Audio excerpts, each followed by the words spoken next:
ಸ್ನೇಹಿತರೆ ನಮಸ್ಕಾರ. ನಾಳೆ ಜನವರಿ 23 ಶುಕ್ರವಾರ, ನಾಳೆಯಿಂದ 79 ವರ್ಷ ಈ 7 ರಾಶಿಯವರಿಗೆ ಭಾಗ್ಯದ ಸುರಿಮಳೆಯ ಸುರಿಯಲಿದ್ದು ಗೋಲ್ಡನ್ ಟೈಮ್ ಅಂತ ಹೇಳಬಹುದು. ಭರ್ಜರಿ ಹಣ ಸಿಗಲಿದ್ದು ಲಕ್ಷ್ಮೀ ದೇವಿಯ ಕೃಪಾಶೀರ್ವಾದ ನಿಮ್ಮ ಮೇಲೆ ಇರಲಿದೆ. ಹಾಗಾದ್ರೆ ಆ ಅದೃಷ್ಟವಂತ ರಾಶಿಗಳು ಯಾವುವು, ಅವುಗಳಿಗೆ ಏನೆಲ್ಲ ಲಾಭ ಸಿಗುತ್ತೆ ನೋಡೋಣ. ಅದಕ್ಕಿಂತ ಮೊದಲು ಲಕ್ಷ್ಮೀ ದೇವಿಗೆ ಭಕ್ತಿಯಿಂದ ಲೈಕ್ ಕೊಟ್ಟು ನಮ್ಮ ಪ್ರತಿದಿನ ದಿನ ಭವಿಷ್ಯ ತಿಳಿಯಲು ನಮ್ಮ ಚಾನೆಲ್ ಅನ್ನ ಸಬ್ಸ್ಕ್ರೈಬ್ ಮಾಡಿ. ಹಾಗೆ ಬೇಗನೆ ನಮ್ಮ ವಿಡಿಯೋದ ನೋಟಿಫಿಕೇಶನ್ ಪಡೆಯಲು ಬೆಲ್ ಬಟನ್ ಕ್ಲಿಕ್ ಮಾಡಿ ಆಲ್ ಅಂತ ಕ್ಲಿಕ್ ಮಾಡ್ಕೊಳ್ಳಿ. ನಿಮ್ಮ ಜೀವನದ ಸಕಲ ಸಮಸ್ಯೆಗಳಾದಂತಹ ಸತಿಪತಿ ಕಲಹ, ಪ್ರೀತಿಯಲ್ಲಿ ಮೋಸ, ಭೂಮಿ ವಿಚಾರ, ಕೋರ್ಟ್ ಕೇಸ್, ವ್ಯಾಪಾರ, ಹಣಕಾಸಿನ ತೊಂದರೆ, ಸಾಲಬಾಧೆ, ಸ್ತ್ರೀಯರ ಗುಪ್ತ ಸಮಸ್ಯೆ, ಹೀಗೆ 10 ಹಲವಾರು ಸಮಸ್ಯೆಗಳಿಗೆ ಶಾಶ್ವತ ಪರಿಹಾರ ಮಾಡಿಕೊಡ್ತಾರೆ. ಡಿಸ್ಪ್ಲೇ ಮೇಲೆ ಕಾಣ್ತಕ್ಕಂಥ ಗುರುಜಿ ನಂಬರ್ಗೆ ಒಮ್ಮೆ ಕರೆ ಮಾಡಿ ನೋಡಿ. ಹೌದು, ಈ ರಾಶಿಯವರಿಗೆ ಇದೀಗ ಈ ಒಂದು ಶುಕ್ರವಾರ 23ನೇ ಜನವರಿಯ ಶುಕ್ರವಾರ ಮುಂದಿನ 79 ವರ್ಷಗಳ ಕಾಲ ಭಾಗ್ಯದ ಸುರಿಮಳೆಯನ್ನೇ ಸುರಿಸುವಂತೆ ಮಾಡುತ್ತೆ. ಈ 7 ರಾಶಿಯವರಿಗೂ ಕೂಡ ಗೋಲ್ಡನ್ ಟೈಮ್ ಜೊತೆಗೆ ಭರ್ಜರಿ ಹಣ ಸಿಗಲಿದ್ದು ಮಾತೆ ಮಹಾಲಕ್ಷ್ಮಿಯ ಅನುಗ್ರಹ ಆಶೀರ್ವಾದ ನಿಮ್ಮ ಮೇಲೆ ಇರುತ್ತೆ ಅಂತ ಹೇಳಲಾಗ್ತಿದೆ. ನಿಮ್ಮ ಆರ್ಥಿಕ ಸ್ಥಿತಿ ಬಲಗೊಳ್ಳೋದ್ರ ಜೊತೆಗೆ ಉದ್ಯೋಗದಲ್ಲಿ ಬಡ್ತಿ ಅಥವಾ ಹೊಸ ಅವಕಾಶಗಳು ಕೂಡ ದೊರೆಯುವ ಸಾಧ್ಯತೆ ಇದೆ. ನಿಮ್ಮ ದೀರ್ಘಕಾಲದ ಆಸೆಗಳು ಈ ಸಮಯದಲ್ಲಿ ಈಡೇರುತ್ತೆ. ಸಮಾಜದಲ್ಲಿ ನಿಮ್ಮ ಗೌರವ ಹೆಚ್ಚಾಗಲಿದ್ದು ಹೊಸ ಸ್ನೇಹಿತರ ಪರಿಚಯವಾಗುತ್ತೆ. ವೃತ್ತಿ ಜೀವನದಲ್ಲಿ ಮಿಶ್ರ ಫಲಿತಾಂಶಗಳನ್ನ ಕಾಣ್ತೀರಾ. ಕೆಲಸದ ಒತ್ತಡ ಹೆಚ್ಚಾದ್ರೂ ಅದನ್ನ ನಿಭಾಯಿಸುವ ಶಕ್ತಿ, ಜಾಣ್ಮೆಯನ್ನ ನೀವು ಈ ಸಂದರ್ಭದಲ್ಲಿ ಕಂಡುಕೊಳ್ತೀರಾ. ನಿಮ್ಮ ಪರಿಶ್ರಮಕ್ಕೆ ತಕ್ಕ ಪ್ರತಿಫಲ ಸಿಗುತ್ತೆ. ಕೆಲಸದ ಸ್ಥಳದಲ್ಲಿ ರಾಜಕೀಯ ಅಥವಾ ಪಿತೂರಿಗಳಿಂದ ದೂರ ಇರ್ತೀರಾ. ಈ ಸಮಯದಲ್ಲಿ ದೂರದ ಪ್ರಯಾಣ ಅಥವಾ ತೀರ್ಥಯಾತ್ರೆ ಮಾಡುವ ಯೋಗ ಕೂಡ ನಿಮ್ಗೆ ಇದೆ. ಹಣಕಾಸಿನ ಲಾಭವನ್ನ ಕಂಡುಕೊಳ್ತೀರಾ.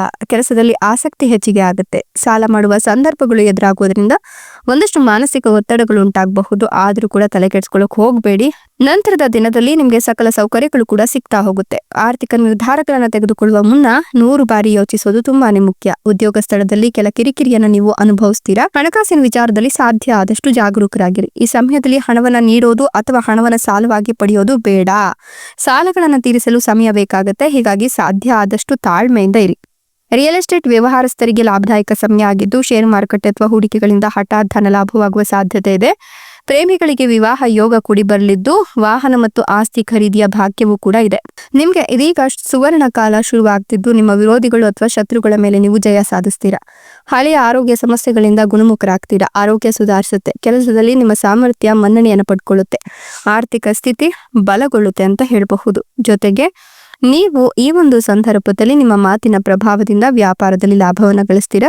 ನಿಮ್ಮೆಲ್ಲ ಕಷ್ಟಗಳಿಗೂ ಕೂಡ ಪರಿಹಾರ ಸಿಗ್ತಕ್ಕಂಥ ಕಾಲ ಸನ್ನಿಹಿತವಾಗ್ತದೆ. ಉದ್ಯೋಗ ಕಳೆದುಕೊಳ್ಳುವಂತಹ ಆತಂಕ ಎದುರಾಗಿದ್ರೆ ಈ ಒಂದು ಕೆಟ್ಟ ಪ್ರಭಾವವನ್ನ ಕಡಿಮೆ ಮಾಡಿಕೊಳ್ಳಿಕ್ಕೆ ಸಾಧ್ಯವಾದಷ್ಟು ಸಕಾರಾತ್ಮಕ ಆಲೋಚನೆಗಳಲ್ಲಿ ನಿಮ್ಮನ್ನ ನೀವು ತೊಡಗಿಸ್ಕೊಳ್ಳಿ. ನೀವು ದುಡಿದಷ್ಟು ಹಣ ನಿಮ್ಮ ಕೈ ಸೇರುತ್ತಾ ಹೋಗುತ್ತೆ.